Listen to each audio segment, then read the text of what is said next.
Decision-making in a Pancasila-based democracy. By A. M. Hendro Priyono, General Chairman of the Extended Family of Warga Jaya Indonesia, KBWJI. Delivered at the coordination meeting of the Central Leadership Board of KBWJI held on Monday, May 1, 2023 in Jakarta.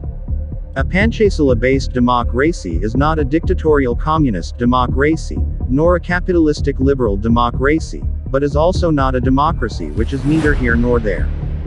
A Pancasila-based democracy does not elect people's representatives through appointment by political rulers, and does not elect them through direct elections which are controlled by physical, material and financial forces, but is instead a democracy which is led by the wisdom of mutual consultation among the representatives.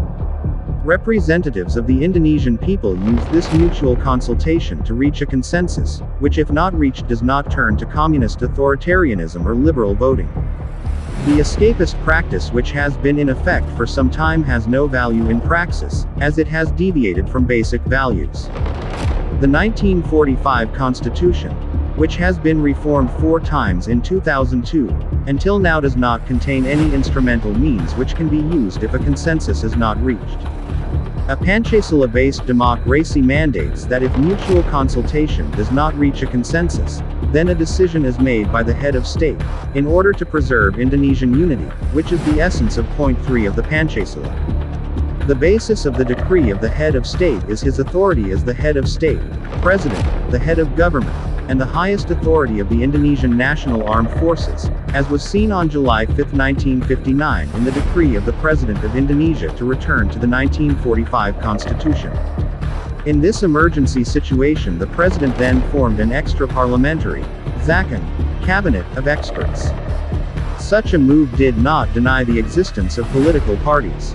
In fact, those parties thus returned to their function as a counterbalance to executive power, rather than as political opposition to an executive branch characterized by an oligarchic and organized criminal orientation operating under the adage, winner takes all.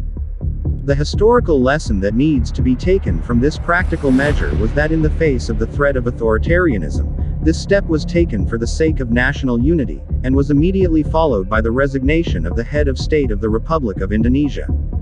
This vacancy was soon filled through the election of a new head of state by the People's Consultative Assembly of the Republic of Indonesia (MPRRI).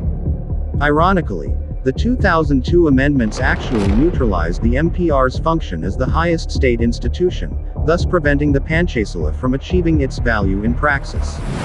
Although this caused confusion at the national political level, the people continued to struggle to independently develop a people's economy, as mandated by Sukarno's Trisakti concept of political and economic independence and socio-cultural character.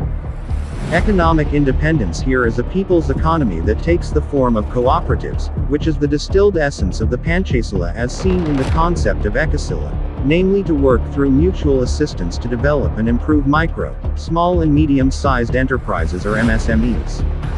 Every individual and entity in society, even the poorest among them, has the opportunity to develop their individual companies with political and economic support from the government in order to face the threats posed by capitalism. The Pancasila's economic resilience is a sine qua non or essential condition for the growth and development of Indonesian nationalism, as an inevitability of the paradoxical nature of globalization, which is increasingly linked together through the proliferation of internet-based technology and artificial intelligence. The geopolitical shift from a unipolar to multipolar world is empirical evidence that the economic resilience of nation-states since 1991 has put an end to the practice of global communism and will soon put an end to the practice of imperialism by international capitalists. Thank you.